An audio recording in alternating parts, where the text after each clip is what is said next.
โหดร้ายมันไม่ใช่เรื่องยิ้มหัวผลลัพธ์น่ากลัวน่ากลัวอำนาจกรรม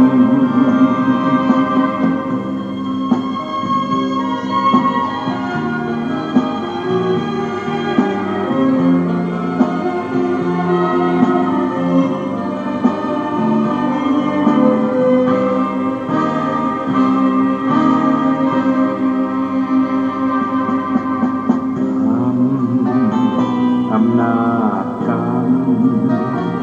กุศลกรรมหรืออกุศลกรรมไม่ควรกระทำกรรมที่ผิดติดตัวทำบาปโหดร้ายมันไม่ใช่เรื่องยิ้มหัวผลลัพธ์น่ากลัวน่ากลัวอำนาจกรรม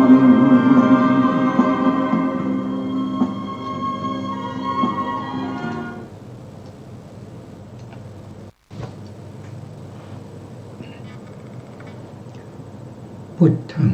สรณังกัจฉามิธัมมังสรณังกัจฉามิสังฆังสรณังกัจฉามิกราบนมัสการพระมหาเถระพระสังฆาธิการพระเถรานุเถระสวัสดีท่านผู้ฟังและผู้ชมทุกท่านก็มาพบกับรายการพระไตรปิฎกลอยฟ้าครั้งนี้เป็นครั้ง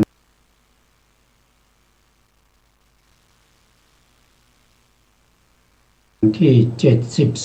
72ในเรื่องของการสร้างบารมีของพระโพธิสัตว์เพื่อความเป็นพระพุทธเจ้าพระบารมีที่พระองค์สร้างก็มีถึง10อย่างด้วยกันแล้วก็ใน10อย่างนี้ก็มีระดับของบารมีที่แตกต่างกัน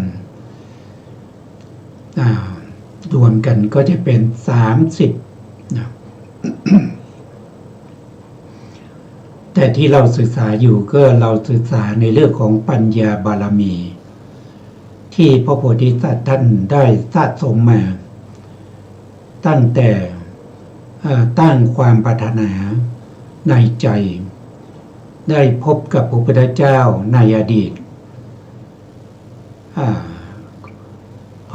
พระพุทธเจ้าของเรานะครับซึ่งเป็นปัญญาธิกะได้พบกับพระพุทธเจ้าในอดีตก่อนที่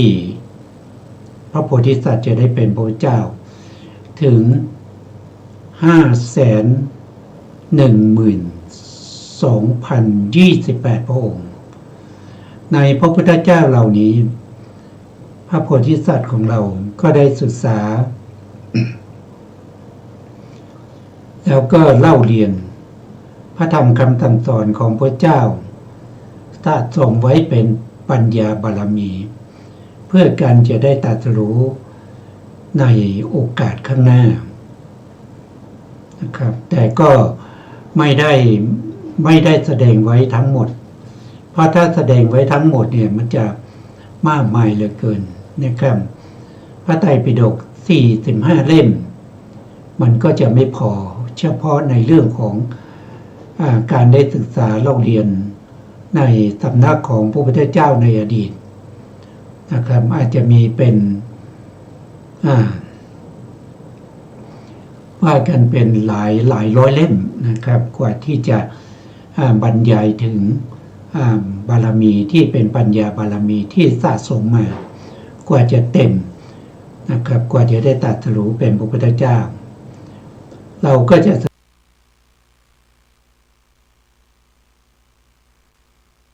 ึกษาเฉพาะในส่วนที่เป็นปัญญาด้วยตรงๆเช่นเรื่องของอริยสัจสี่นะครับเรื่องของโพธิปักขิยธรรม37ประการในเรื่องของธรรมที่เป็นฝักใฝ่แห่งปัจจยานทั้งหลายเราก็จะศึกษาเฉพาะส่วนนี้แล้วธรรมที่พระองค์แสดง นะครับที่แยกออกเป็นสามปิฎกนะครับแยกเป็นสามปิฎกเนี่ยก็จะมีทั้งที่เป็นพระวินัยปิฎกพระวินัยปิฎกนี้เป็นธรรมที่พระพุทธองค์ได้แสดงด้วยมีเขาเรียกว่ามีพระมหากรุณานะครับต่อพระภิกษุทั้งหลายต่อเวนยสัตว์ตามสมควรนะครับจัดเป็นประเภทที่เป็นศีลบารมีนะจัดเป็นศีลบารมี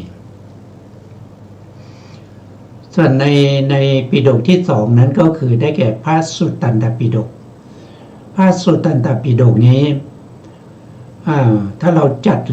แล้วก็จะได้เป็นประเภทที่เป็นสมาธินะได้เป็นสมาธิ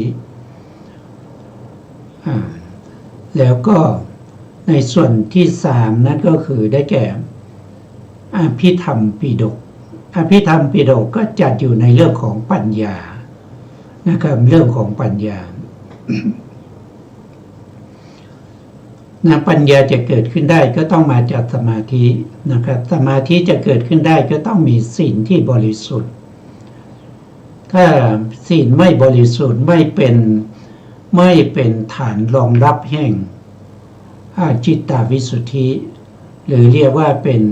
สมถะสมาธิเรื่องของอัปปนาฌานทั้งหลายก็ต้องอาศัยศีลเป็นฐานเป็นเบื้องบาทในการที่จะไต่เต้าขึ้นไปสู่การได้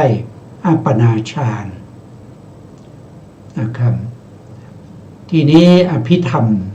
ก็ต้องอาศัยสมาธิเพราะสมาธิเป็นเหตุใกล้ให้เกิดปัญญา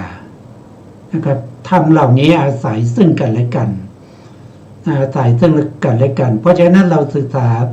ในเรื่องของปัญญาบารมีเราก็จะได้ในส่วนที่เป็นศีลด้วยในส่วนที่เป็นสมาธิด้วยเพราะว่า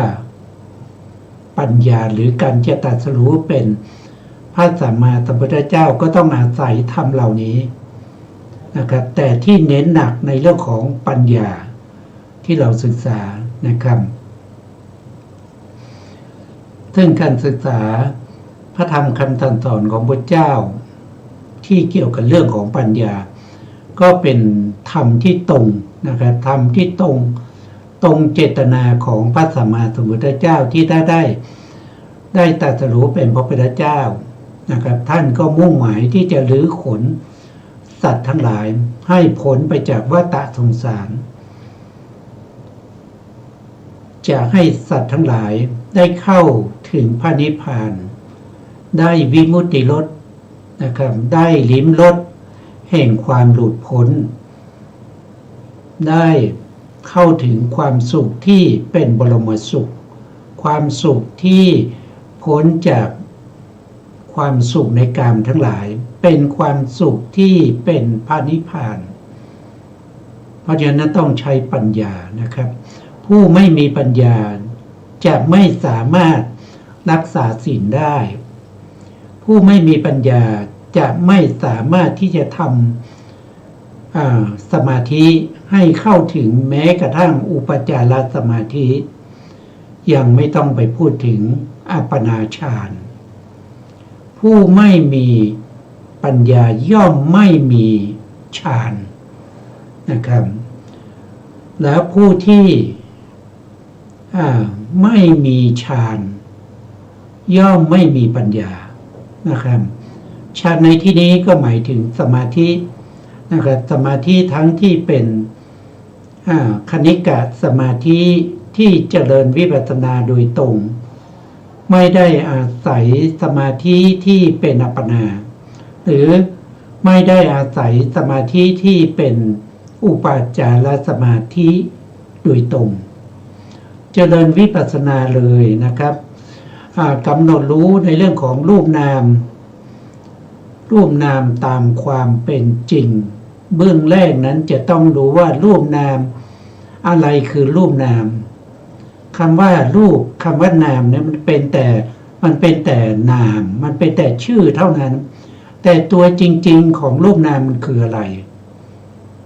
ตัวจริงๆของรูปนามคืออะไรอย่างเช่นรูปจริงๆของรูปมันคืออะไรบางคนก็บอกว่าก็มหาพุทธรูปสี่ไงมหาพุทธรูปสี่นั้นก็ยังเป็นชื่ออยู่ดีนะครับแต่ตัวจริงๆเขาคือความแข็งที่สัมผัสได้ด้วยทางกายที่เรียกว่าเป็นปัทวีโพธพารมณ์ความเอิบอาบหรือความเกาะกลุ่มความไหลอันนั้นก็คือเป็นรูปเหมือนกันแต่รู้ได้ทางใจไม่สามารถรู้ได้ด้วยการเขียนไม่สามารถรู้ได้ด้วยการได้ยินเสียงได้กลิ่นได้รสหรือว่าถูกต้องสัมผัสทางกายไม่ได้เพราะอาโปคือธาตุน้ำนั้นต้องรู้ทางใจอย่างเดียวเท่านั้นอันที่สามที่ว่ารูปนะครับก็คือได้แก่เตโชโพธพารมณ์ก็คือตัวจริงๆของเขาเนี่ยคือตัวความเย็นความร้อนความเย็นความร้อนนั้นถึงจะไม่มีชื่อจะไม่เรียกว่าปัทวีจะไม่เรียกว่าเป็นเตโชจะไม่มีชื่อใดๆก็ตามแต่เขาก็มีสภาวะของความเย็นความร้อนอยู่เป็นปกติไม่ว่าจะเกิดในนรกมันก็เย็นมันก็ร้อนเหมือนกันจะเกิดกับบุคคลที่เป็นเปรตเป็นอสุรกายเป็นเดรัจฉานมันก็เย็นมันก็ร้อนเหมือนกันเกิดกับมนุษย์มันก็ร้อนเย็นเหมือนกันเกิดกับเทวดาเกิดกับพรหมนั่นมันก็เย็นมันก็ร้อนเหมือนกันนะครับไม่ว่าจะเป็นปฐวีก็เช่นเดียวกันนะครับจะเกิดที่ไหนมันก็ต้องมีความแข็งความอ่อนเหมือนกันนะครับวายโยก็เหมือนกันนะครับวายโยซึ่งเป็นธาตุสุดท้ายคือธาตุที่สี่ในมหาพุทธรูปตัวจริงๆของเขานั่นคือความหย่อนความตึงหรือความสั่นความไหวความเคลื่อนไหวอันนั้นคือวายโยโพธพารมณ์จะมีชื่อก็ตามไม่มีชื่อก็ตามสภาพเขามันเป็นอย่างนั้นจะเรียกเขาว่าเป็นธาตุลมหรือจะเรียกเขาว่าเป็นวายุหรือว่าจะเรียกเขาว่าอย่างอื่นมันสภาวะของมันก็คือได้แก่ความไหวความสั่นไหวความตึงความหย่อนความเคลื่อนไหวทั้งหลายเหล่านี้เป็นธาตุลมเรียกว่าวายุโพธพารมณ์ อันนี้เรียกว่าเป็นรูปนะครับนี่เป็นรูปการกำหนดรู้รูปนั้นไม่ใช่ไปกำหนดรู้แต่เพียงว่ามันเป็นรูปมันเป็นรูปเข้าไม่ถึงสภาวะของความเป็นรูปจริงๆคำว่ารูปมันเป็นชื่อนะมันเป็นชื่อเป็นแต่บัญญัติเป็นแต่สมมุติขึ้นมานะครับแต่ตัวจริงของเขานั้นคือความแข็งความอึบอาบความเย็นความร้อนความหย่อนความตึงนะครับผู้ที่จะรู้อย่างนี้ได้ต้องมีปัญญาแล้วจะรู้ได้ชัดเจนจะต้องมีสมาธิมีความสงบมีความระงับจากความวุ่นวายมีกายที่สงบมีจิตที่สงบถึงจะเข้ารู้ได้ถึงสภาวะธรรมเหล่านี้อันนี้เป็นรูปซึ่งเป็นรูปใหญ่เป็นมหาพุทธรูปนะครับส่วนรูปอื่นๆมีอีก24รูปนั้นเป็นรูปที่อาศัยธาตุดินธาตุน้ำธาตุลมแล้วก็ธาตุไฟเรียกว่าเป็นอุปไทยรูปมีอะไรบ้างนะครับก็มีปัฏฐานรูปนะครับ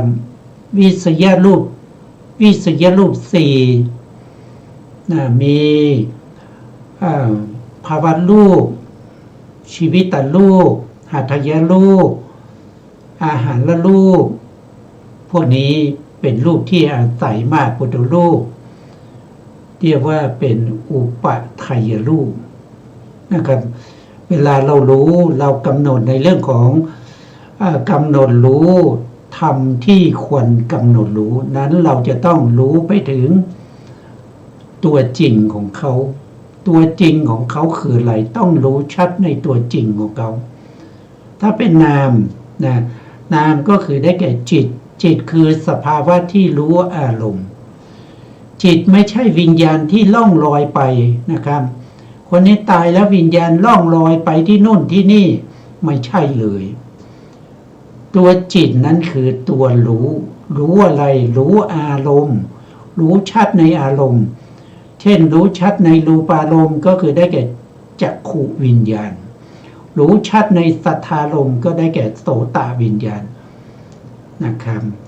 รู้ได้ยังไงก็รู้ได้ด้วยอำนาจแห่งปัจจัยเมื่อมีรูปารมณ์กระทบกับจักขุประสาทนะครับมีมนสิการมีมนสิการมันจึงเกิดการรู้ขึ้นมันจึงเกิดการรู้ขึ้นเมื่อมีแสงสว่างเมื่อมีรูปารมณ์เมื่อมีการกระทบมันมีการกระทบแล้วก็มีมนสิการนะครับเมื่อครบแล้วจักขุวิญญาณก็ย่อมเกิดขึ้นจักขุวิญญาณเป็นนามธรรมจักขุวิญญาณมีลักษณะของการรู้ชัดในรูปารมณ์นะครับแล้วธรรมะสามอย่างก็คือได้แก่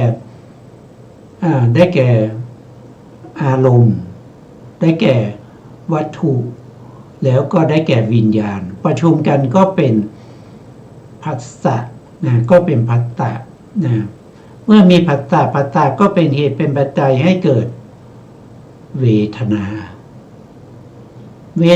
เป็นเหตุเป็นปัจจัยให้เกิดอะไรก็เกิดตัณหาตัณหาเป็นตัณหามากขึ้นก็เป็นอุปทานก็เป็นเหตุเป็นปัจจัยให้เกิดอะไรให้เกิดภพให้เกิดอะไรภพให้เกิดชาติก็เป็นเหตุเป็นปัจจัยให้เกิดรูปก็คือการเกิดขึ้นของสัตว์ทั้งหลายมีตามีหูมีจมูกมีลิ้นมีกายเนี่ยเกิดขึ้นมาเพราะว่ามันมีชาติถ้าชาติหมดไปถ้าชาติไม่มีรูปก็ไม่เกิด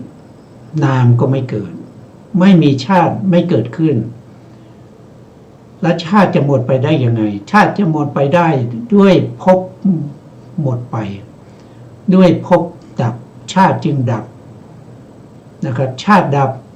รูปนามขันธ์ห้าจึงดับแล้วทำไมจะทำยังไงให้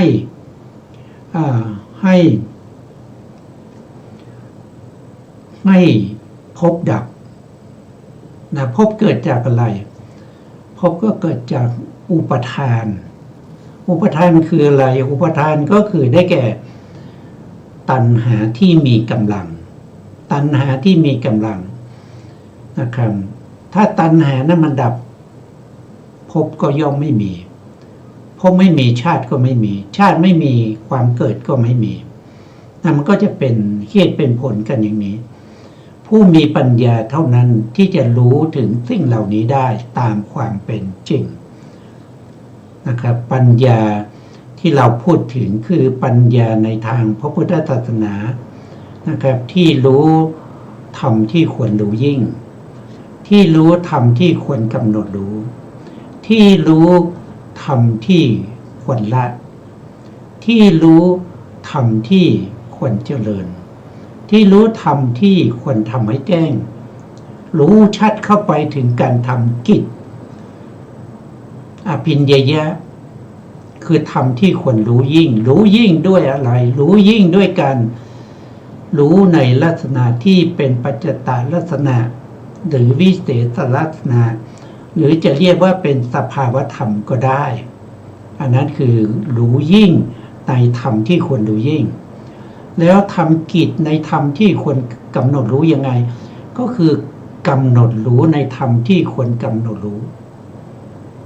นะกำหนดรู้ธรรมที่ควรกำหนดรู้ธรรมที่ควรกำหนดรู้ได้แก่อุปทานขันธ์ห้าอุปทานขันธ์ห้าไม่ใช่ธรรมที่ควรละนะครับไม่ใช่ธรรมที่เราควรจะละแต่เป็นธรรมที่เราควรจะกำหนดรู้แล้วก็อุปทานขันธ์ห้าไม่ใช่ธรรมที่ควรเจริญควรกำหนดรู้ว่ายังไงรู้ว่ามันไม่เที่ยงนะรู้ว่ามันไม่เที่ยงมันเป็นทุกข์มันเป็นอนัตตาไม่มีสาระแก่นสารบังคับบัญชาให้เป็นไปตามต้องการไม่ได้มันเป็นอนัตตาอันนี้คือกำหนดรู้นะครับกำหนดรู้แล้วทำที่ควรละก็ต้องทำกิจในการละมีอะไรบ้างก็คือได้แก่อกุศลและจิต12เจตสิกที่ประกอบที่17ว่าโดยย่อๆก็คือได้แก่โลภะโทสะโมหะธรรมเหล่านี้เป็นธรรมที่ควรละเกิดขึ้นเมื่อไหร่ต้องละทันทีละได้แล้วต้องสังวรป้องกันไม่ให้เกิดขึ้นอีกนี่เป็นธรรมที่ควรละได้แก่อกุศลธรรมทั้งหลายได้แก่อกุศล9กองหรืออุปากิเลสทั้งหลายนะครับทั้งหมดทั้งมวลที่เป็นสภาวะของอกุศลธรรมเป็นธรรมที่ควรละทั้งหมดเลยส่วนธรรมที่ควรเจริญธรรมที่ควรเจริญได้แก่อะไรนะครับว่าตั้งแต่ต้นก็คือได้แก่โพธิปักขิยธรรม37ประการแต่ถ้าว่าโดยตรงว่าโดยตรงๆนั้นคือได้แก่มรรคอริยมรรคมีองค์8นะครับที่ต้องทำให้เกิดขึ้นในมรรคจิตที่มีนิพพานเป็นอารมณ์อันนั้นเป็นธรรมที่ควรเจริญให้มีขึ้นให้เจริญพอกพูนขึ้นนะครับอันนั้นเป็นธรรมที่ควรเจริญส่วนธรรมที่ควรทำให้แจ้งนั่นก็คือได้แก่พระนิพพานนั่นเป็นธรรมที่ควรทำให้แจ้งแจ้งด้วยการภาวนาแจ้งด้วยความเป็นโสดาปัตติมรรคโสดาปัตติผลแจ้งด้วยความเป็นตกาตคามีมรรคตกาตคามีผลแจ้งด้วยความเป็นอนาคามีมรรคอนาคามีผลแจ้งด้วยความเป็นอรหันตมรรคอรหันตผลอันนี้เป็นธรรมที่ควรทำให้แจ้งด้วยอริยมรรคนั่นคือพระนิพพานนะครับที่เป็นอารมณ์ของอริยมรรคนี่เป็นเรื่องของปัญญานะครับเป็นเรื่องของปัญญาแต่พระโพธิสัตว์ได้ศึกษากับพระพุทธเจ้ามาตั้งแต่ในอดีตชาติตอนเป็นพระโพธิสัตว์กว่าจะได้ตรัสรู้นะครับเราก็จะไปต่อพระธรรมที่เราศึกษาค้างไว้เมื่อครั้งก่อนนะครับก็คือได้แก่เรื่องของพระธรรมนี้นำมาจากไหนนะครับผมคิดขึ้นเองหรือไม่ใช่นะครับพระธรรมนี้เป็นพระธรรมที่พระสารีบุตรท่านรวบรวมมาจากพระไตรปิฎกนะครับที่พระพุทธองค์แสดงไว้ในพระสูตรต่างๆท่านก็รวบรวมมาไว้เพื่อให้ได้ผู้ที่ศึกษาได้ศึกษาโดยง่ายไม่ต้องไปดูเล่มนั้นเล่มนี้นะครับเขาเรียกว่าปฏิสัมภิธามรรคในปฏิสัมภิธามรรคท่านแสดง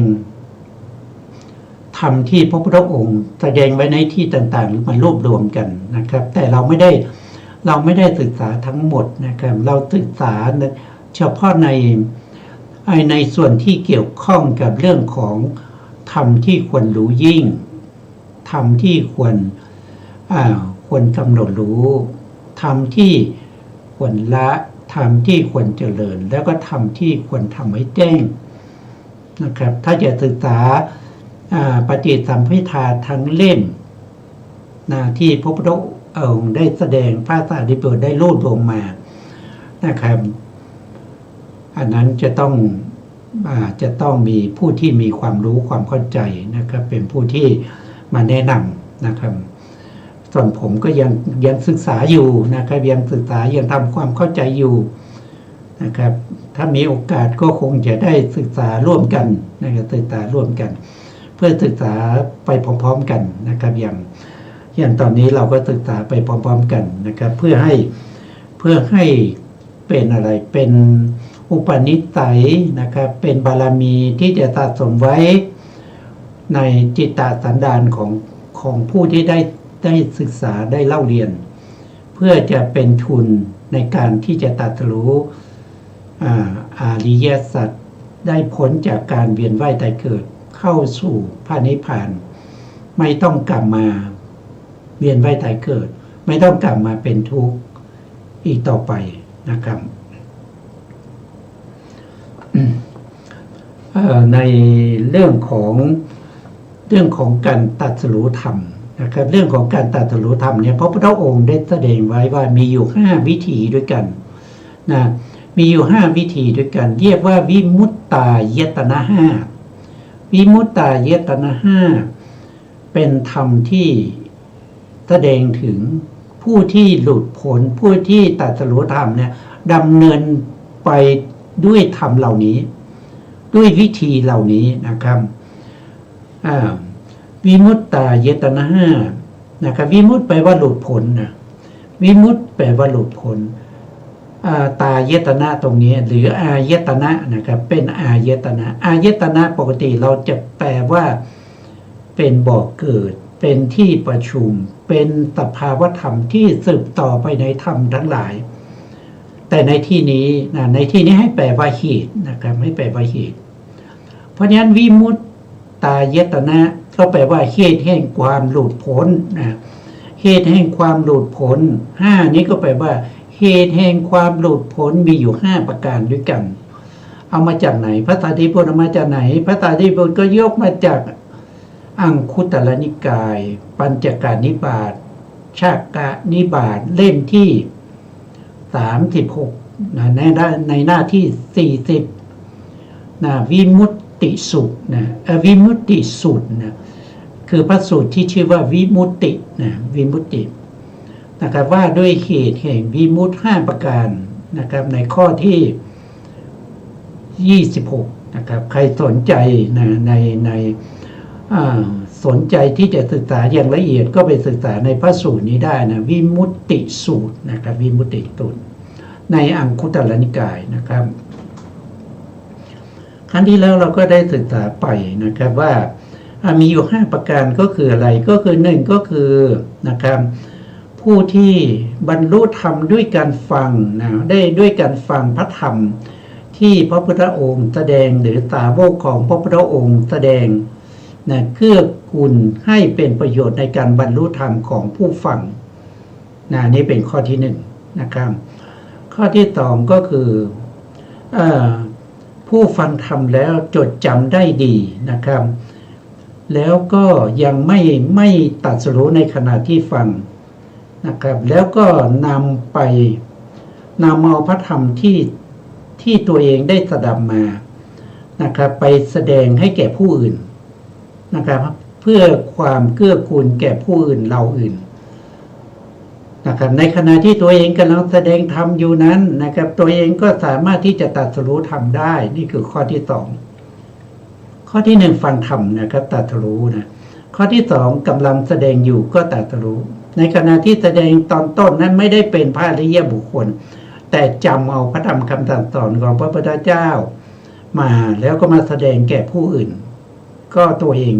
แสดงไปแสดงมาก็ตรัสรู้ธรรมนี่คือข้อที่2ข้อที่3นั่นก็คือฟังมาแล้วจำได้แล้วก็ไปแสดงแก่ผู้อื่นแล้วก็ยังไม่บรรลุนะครับ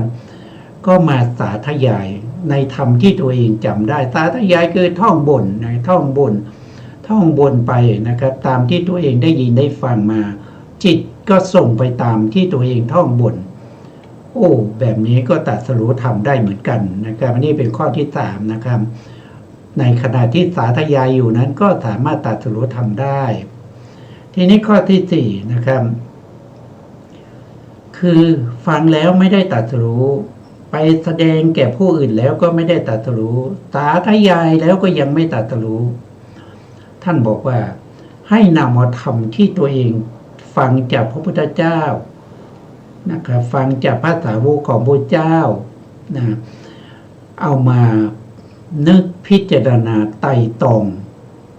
ไต่ตองในธรรมที่ตัวเองได้สดับรับฟังมานะครับอันนี้ก็สามารถตรัสรู้ทำได้นี่เป็นข้อที่4ข้อที่5ก็คือได้แก่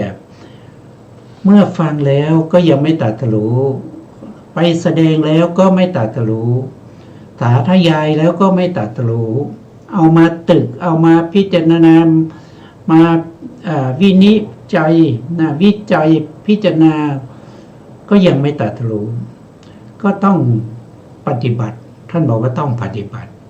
ก็คือต้องมีการเดินจงกรมนั่งสมาธิเจริญสมถกรรมฐานวิปัสสนากรรมฐานนั้นท่านบอกว่าด้วยการนะครับเอานิมิตอันสมควรแก่สมถกรรมฐานนะนิมิตก็คืออารมณ์นั่นเองนะมีอยู่40อารมณ์นะ40อารมณ์มีกสิณ10เป็นต้นอสุภะ10เป็นต้นนะครับถ้าเราเจริญอย่างนี้ก็สามารถบรรลุธรรมได้นี่คือข้อที่5นะครับแต่ในอัตถกถาท่านบอกว่าการเจริญสมาธิอย่างเดียวไม่สามารถบรรลุธรรมได้ถ้าขาดเสียซึ่งวิปัสสนาบรรลุธรรมไม่ได้นะครับข้อนี้จึงรวมไปถึงสมถะและวิปัสสนาควบคู่กันไปนะครับควบคู่กันไปถึงจะบรรลุธรรมได้นะครับเพราะสมถกรรมฐานนี่เป็นบาทแห่งวิปัสสนานะครับอันนี้ก็เป็นที่พระพุทธองค์แสดงไว้ในอังคุตรนิกายพระสารีบุตรรวบรวมมาไว้ในปฏิสัมภิธามัคนะครับนี่ท่านก็จะอธิบายนะครับท่านก็จะอธิบายข้อที่1ถึงข้อที่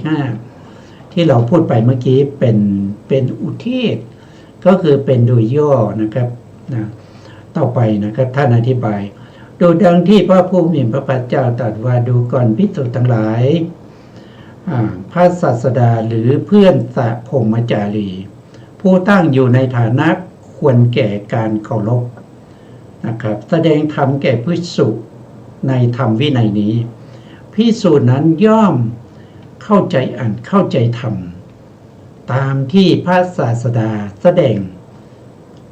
เพื่อให้หรือไม่ใช่นะเมื่อกี้หรือเพื่อนสัพพมจารีก็คือได้แก่ผู้ที่เข้าไปฟังจากพระพุทธเจ้าแล้วเข้ามาแสดงเช่นใครล่ะเช่นพระสารีบุตรพระโมคคัลลานะพระมหากัสสปะพระอุบาลีพระอานนท์พระมหากัจจายนะเป็นต้นเหล่านั้นนำมาแสดงให้นำมาแสดงต่อเราได้ฟังเราได้ฟังเราก็สามารถตรัสรู้ธรรมได้ผู้ตั้งอยู่ในฐานะควรแก่การเคารพแสดงธรรมแก่ภิกษุนั้นภิกษุนั้นเข้าใจธรรมท่านบอกว่าคำว่าอ่านเนี่ยมันคือผลนะมันแปลว่าผลนะครับหรือปัจจยุบันนะครับเข้าใจธรรมนั้นคือเหตุหรือปัจจัยนะครับเข้าใจอ่านก็คือเข้าใจเหตุเข้าใจธรรมก็คือเข้าใจผลเมื่อฟังแล้วเข้าใจว่าบทนี้เป็นศีลบทนี้เป็นศีลบทนี้เป็นสมถะสมาธิบทนี้เป็นปัญญานะครับบทนี้เป็นวิมุตติบทนี้เป็นวิมุตติญาณทัศนะนะครับบางท่านอาจจะสงสัยว่าวิมุตติคืออะไรนะครับวิมุตติก็คือได้แก่มรรคนะครับอริยมรรควิมุตติญาณทัศนะได้แก่อะไรก็คือได้แก่ผลนะครับได้แก่อรหันตผลหรือว่าเป็นผลตั้งแต่เบื้องต้นเลยเป็นโสดาปัตติผลสกทาคามีผลอนาคามีผลก็ตามสมควรแก่บุคคลคนนั้นนะครับจะได้เป็นโสดาบันหรือว่าได้อริยบุคคลได้ในระดับไหนก็เป็นตามนั้นนะ แล้วต้องเข้าใจว่าบทนี้มันเป็นทุกข์นะครับเป็นทุกขสัจบทนี้เป็นสมุทัยสัจบทนี้เป็นนิโรธบทนี้เป็นปฏิปทานะครับนิโรธาปฏิปทาก็คือมรรคนั่นเองนะครับก็คือมรรคนั่นเองก็คือนิโรธคามินีปฏิปทาอาริยสัจเป็นมรรคนะครับเมื่อฟังแล้วก็เกิดปราโมทย์นะครับเพราะอะไรเพราะตัวเองตั้งมั่นอยู่ในศีลแล้วตั้งมั่นอยู่ในศีลแล้วมีศีลเป็นปกติแล้วเมื่อฟังอย่างนี้ก็เกิดปราโมทย์นะครับเกิดปราโมทย์เมื่อเกิดปราโมทย์ก็เป็นเหตุเป็นปัจจัยให้เกิดอะไรให้เกิดปิติบางคนสงสัยปราโมทย์คืออะไรปราโมทย์ก็คือความบันเทิงใจเมื่อได้ฟังแล้วบันเทิงเกิดความบันเทิงในใจเกิดความปลื้มใจก็เกิดปิติเมื่อเกิดปิติก็คือความเอิบอิ่มใจเกิดความอิ่มใจเมื่อเกิดความอิ่มใจท่านบอกว่าเมื่อใจสงบระคตด้วยปิติก็เกิดกายย่อมสงบกายย่อมสงบตรงนี้ได้แก่ปัสสัทธินะครับได้แก่ปัสสัทธิปัสสัทธิคืออะไรปัสสัทธิก็คือได้แก่เจตสิกขันธ์3สงบนะปัสสัทธิกายย่อมสงบอันนั้นได้แก่เจตสิกขันธ์3สงบเจตสิกขันธ์3สงบตรงนี้ได้แก่สหรคตอะไรแล้วที่สหรคตนะครับปิตินั้นมันเกิดร่วมกับอะไรก็เกิดร่วมกับจิตนะครับจิตแล้วก็กายย่อมสงบก็คือเจตสิกขันธ์3ได้แก่เวทนาขันธ์สัญญาขันธ์สังขารขันธ์ที่มันสงบมันเกิดร่วมกับอะไรก็เกิดร่วมกับจิตนะเพราะนี้สหรคตตรงนี้ก็คือหมายถึงตัวจิตนั่นเองจิตก็คือจิตที่สงบอย่างนี้ก็คือได้แก่จิตตปัสสัทธินะครับแล้วก็กายปัสสัทธิกายปัสสัทธิได้แก่ขันธ์เจตสิกขันธ์3ผู้มีกายสงบตรงนี้ก็คือปัสสัทธินั่นเองก็คือจิตตปัสสัทธิกายปัสสัทธิสงบแล้วย่อมเสวยสุขนะครับย่อมเป็นสุข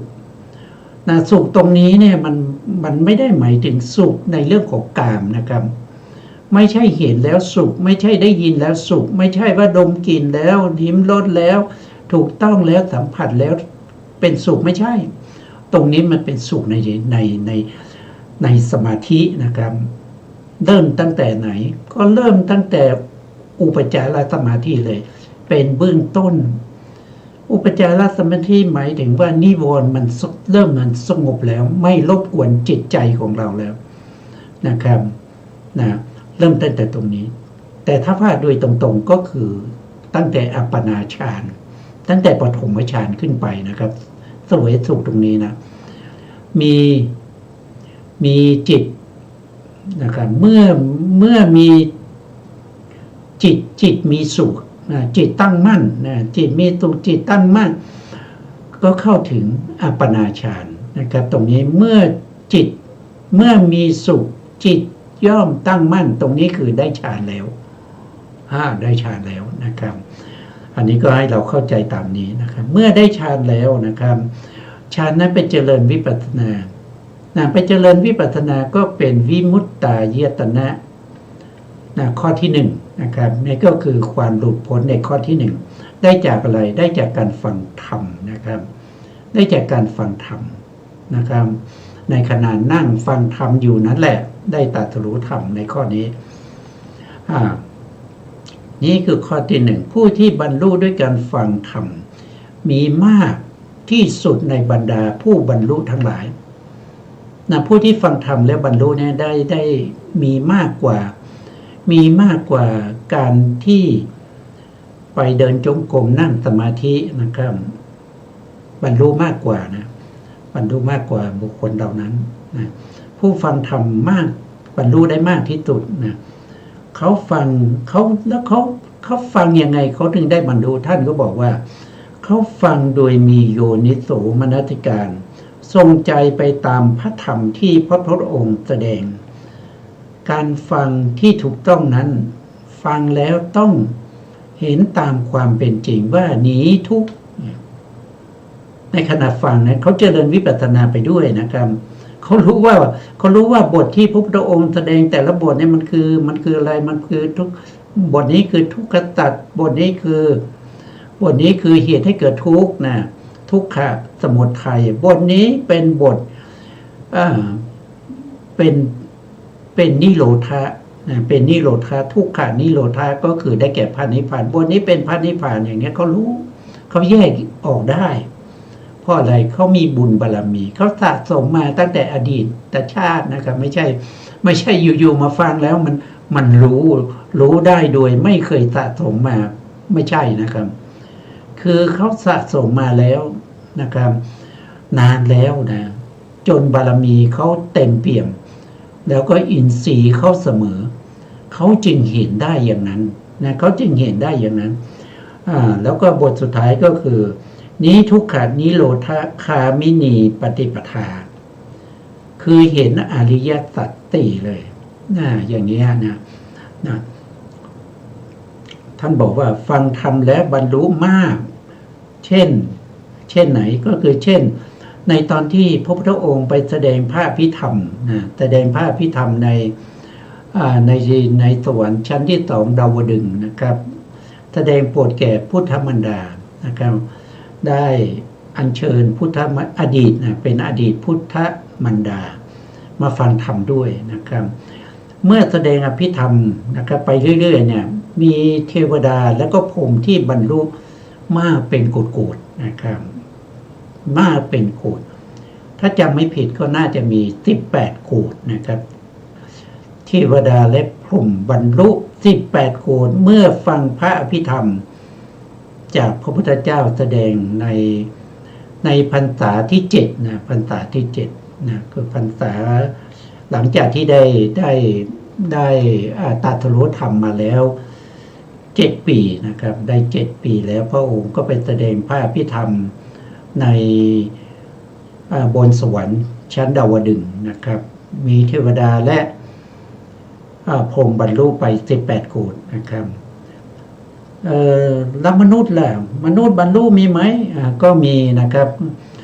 อันนี้มนุษย์บรรลุนะครับนะเมื่อพระพุทธองค์แสดงอทิตตปริยายสูตรนะครับภิกษุ 1,000 รูปนะครับที่ก็ได้บรรลุธรรมอทิตตปริยายสูตรอทิตตปริยายสูตรก็มีเนื้อความว่านะครับภิกษุทั้งหลายสิ่งทั้งปวงเป็นของร้อนอะไรเป็นสิ่งทั้งปวงเป็นของร้อนสิ่งทั้งปวงเป็นของร้อนก็คือตาเป็นของร้อนรูปเป็นของร้อนจักขูวิญญาณเป็นของร้อนจักขูสัมผัสเป็นของร้อนแม้สุขเวทนาทุกขเวทนาหรืออทุกขมสุขเวทนาที่เกิดขึ้นเพราะจักขูสัมผัสเป็นปัจจัยก็เป็นของร้อนอย่างนี้นะครับเมื่อภิกษุได้ฟังอริยสาวกผู้ได้สดับอยู่อย่างนี้จึงเกิดความในจักขูวิญญาณเกิดความเบื่อหน่ายในจักขูสัมผัสเกิดความเบื่อหน่ายในทุกขเวทนาทุกขเวทนาหรืออทุกขมสุขเวทนาย่อมเกิดความเบื่อหน่ายเมื่อเกิดความเบื่อหน่ายจิตย่อมหลุดพ้นเมื่อจิตหลุดพ้นย่อมรู้ว่าหลุดพ้นแล้วชาติสิ้นแล้วพรหมจรรย์อยู่จบแล้วอันนี้ว่าโดยย่อๆนะครับแต่ถ้าเราจะไปศึกษานะครับผู้ที่มีศรัทธาอยากจะเขียนพระไตรปิฎกจะศึกษาว่าอาทิตตปริยายสูตรอยู่ที่ไหนก็อยู่ในพระวินัยปิฎกนะครับอันนี้มาจากพระวินัยปิฎกในพระวินัยปิฎกมหาวรรคในเล่มที่6นะเล่มที่6นี้ก็คือเทียบจากพระไตรปิฎกชุด91เล่มนะของมหามกุฏราชวิไลนะครับมหามกุฏราชวิไลมีอยู่91เล่มนะอันนี้จะอยู่ในเล่มที่6นะครับ บอกหน้าด้วยนะครับหน้า105ข้อที่55นะครับหรือในขณะที่พระพุทธองค์แสดงธรรมนะครับแสดงธรรมแก่ใครนะแสดงธรรมแก่พระเจ้าพิมพิสารนะแสดงแก่พระเจ้าพิมพิสารตอนที่ตรัสรู้แล้วก็อยู่จำพรรษาที่ป่าอิสิปตนะมือลึกขรายวันหลังจากออกพรรษาแล้วพระพุทธองค์ก็ไปโปรดแก่ชนีตามพี่น้องและบริวารหลังจากนั้นพระพุทธองค์ก็ไปโปรดพระเจ้าพิมพิสารนะครับพระเจ้าพิมพิสารพร้อมด้วยบริวารนะครับ110,000นะครับได้บรรลุธรรม110,000ฟังธรรมจากพระพุทธเจ้านะครับแล้วก็ได้บรรลุธรรมนะคนที่ฟังธรรมเนี่ยมีมากมายนะที่บรรลุทีละเป็นโกฏนะทีละเป็นพันเป็นหมื่นเป็นแสนเนี่ยมีนะครับแต่ที่ไปสาธยายหรือว่าที่ไปตึกนะครับที่ไปเจริญสมาธิวิปัสสนาที่จะบรรลุเป็นพันหรือจะบรรลุเป็นร้อยเนี่ยหายากนะในพระสูตรต่างๆเนี่ยหายากนะครับพระเจ้าพิมพิสารฟังพระพุทธองค์แสดงธรรมแล้วก็บรรลุธรรมพร้อมด้วยบริวาร11นักหุนะ11นักหุนะก็110,000 คนนะครับบรรลุโสดาบันนะบรรลุสกทาคามีก็มีนะครับบรรลุตามสมควรแก่บารมีของแต่ละบุคคลนะแต่พระเจ้าพิมพิสารท่านบรรลุเป็นโสดาบันนะท่านยังไม่ได้เป็นสกทาคามียังไม่ได้เป็นอนาคามียังไม่ได้เป็นพระอรหันต์นะแล้วจะดูได้ที่ไหนนะครับก็ดูได้ในขุตกนิกายนะครับนี่ก็เป็นพระไตรปิฎกนะขุตกนิกายชาดกนะครับในเล่มที่4ภาคที่3นะครับในหน้าที่205จะอยู่ในชาดกที่ชื่อว่ามหานาลาทะกัสสปะชาดกนะรายละเอียดก็คือพระมหานาลาทะกัสสปะทรงบำเพ็ญบารมีนะบำเพ็ญบารมีที่ชื่อว่าอุเบกขาบารมีในข้อธรรมข้อที่834ก็ไปดูนะครับไปดูเพื่อว่าจะได้เข้าใจมากกว่าที่ผมได้นำมาเสนอนะครับถือว่ามีข้อคิดยังไงนะครับก็สามารถที่จะแลกเปลี่ยนความคิดความเห็นกันได้นะครับตรงนี้ก็เป็นต่อไปก็จะเป็นผู้ที่บรรลุธรรมด้วยข้อที่2นะครับนั่นก็คือได้แก่การแสดงนะครับดูกันภิกษุทั้งหลายอีกประการหนึ่งพระศาสดาหรือเพื่อนสหพรหมจารีผู้ตั้งอยู่ในฐานะที่ควรแก่การเคารพภิกษุใดรูปหนึ่งย่อมได้แสดงธรรมแก่ภิกษุผู้ตั้งอยู่ในฐานะควรแก่การเคารพรูปใดรูปหนึ่งย่อมไม่ได้แสดงธรรมแก่ภิกษุนั้นเลยคือฟังมาแล้วนะฟังมาในข้อที่1ฟังจากพระพุทธเจ้าหรือฟังจากสาวกของพระเจ้ามาแล้วตอนนี้ไม่ได้ฟังนะครับแต่ว่าภิกษุย่อมแสดงธรรมตามที่ตัวเองได้สดับมาเนี่ยไปแสดงแก่ผู้อื่นแล้วตามที่ตนได้เล่าเรียนมาแก่ผู้อื่นโดยพิสดารนะไปแสดงโดยพิสดารภิกษุย่อมเข้าใจอัดในขณะที่แสดงอยู่ก็เข้าใจอัดเข้าใจธรรมนั้นนะครับที่ภิกษุแสดงธรรมตามที่ตัวเองได้สดับมาตามที่ได้เล่าเรียนมาแก่ภิกษุเหล่าอื่นโดยพิสดารภิกษุผู้แสดงเข้าใจอัดเข้าใจธรรมนะก็เกิดปีติเกิดปาโมทย์นะเกิดปาโมทย์เกิดปาโมทย์เกิดปีติเกิดบันเทิงใจนะครับเกิดความปลื้มใจเกิดปีติเอิบอิ่มใจแล้วก็เกิด เกิดปัสสัทธินะครับเปิดสัทธิก็เกิดปัสสัทธิขึ้นนะครับปัสสัทธิก็คือได้แก่เจตสิกขันธ์3นั่นเองก็เกิดความสงบขึ้นมาทั้งกายและใจเมื่อเกิดความสงบเป็นเหตุให้เกิดสุขนะเป็นเหตุให้เกิดสุขเมื่อสุขแล้วจิตย่อมตั้งมั่นนะครับจิตย่อมตั้งมั่นนี้เป็นสมาธิแล้วนะ